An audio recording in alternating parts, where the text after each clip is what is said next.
Please learn from my cherry tomato growing mistakes.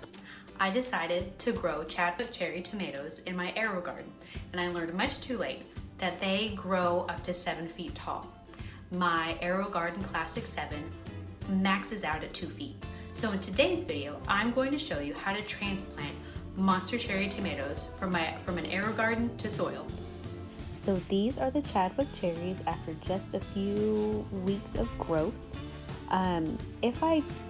If these were normal cherry tomatoes or cherry tomatoes that didn't grow to be monstrously large, you would need to insert like a trellis system or just take a string and tie them to the main part of the light that goes up on the AeroGarden so that they wouldn't flop over and they would be just fine.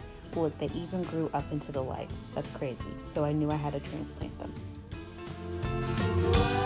So these are most of the items that you will need to transplant your tomato. You're going to need a good potting mix that has plant food in it already. You're going to need the blue swirly thing is actually a tomato support. I got this for about $4 at Home Depot, and tomatoes need some sort of support, whether it be a trellis, whether it be something like this. Something that they can grow because the tomatoes are going to get heavy. You're going to need a potting mix that has plant food already in it. This one's nice. I use it for a lot of things, and it's good because it's usable for indoor and outdoor container plants, and that's nice because it's not going to bring as many bugs in. I know sometimes we have trouble with gnats.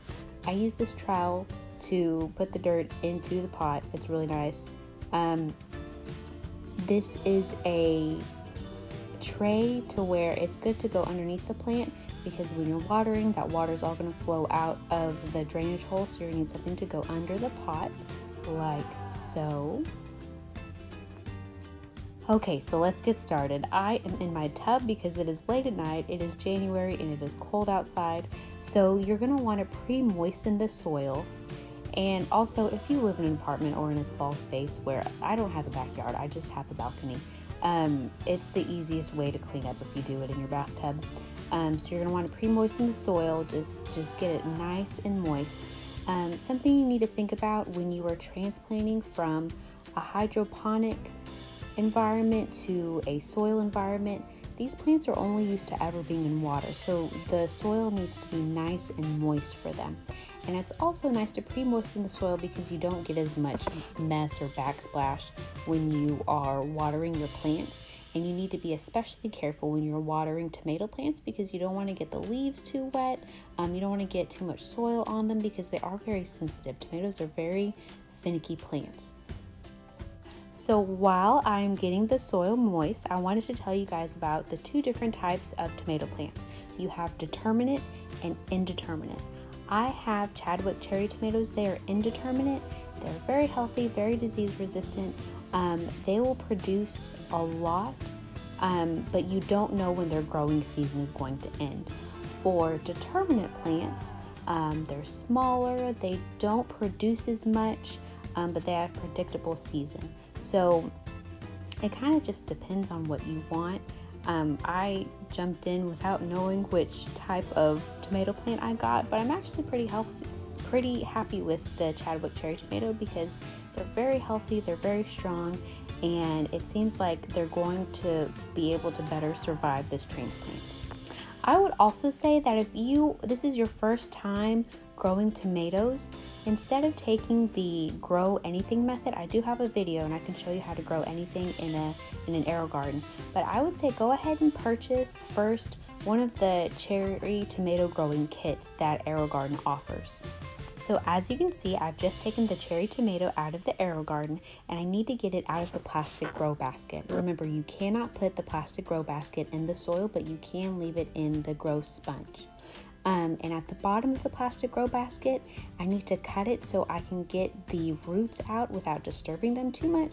I've read that if you cut the roots, it's kind of like cutting fingernails, and that's obviously going to be detrimental to the plant.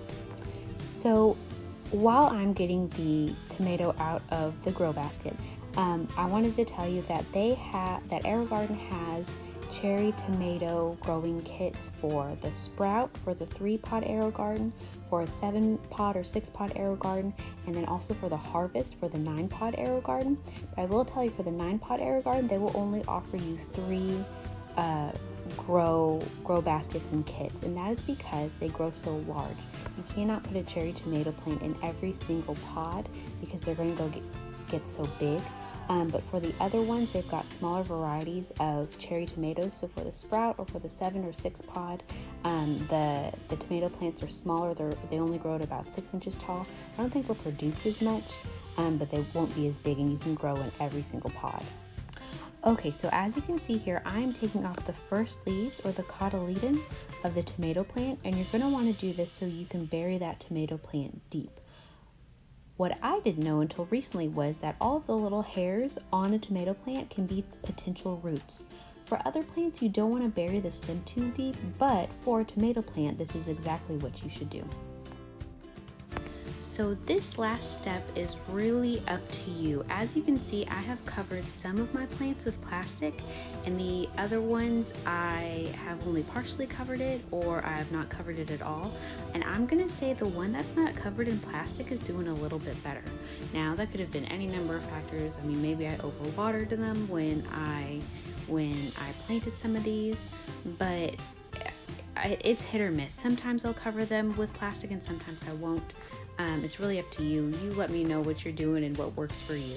Thanks guys for watching. As always, please like and subscribe.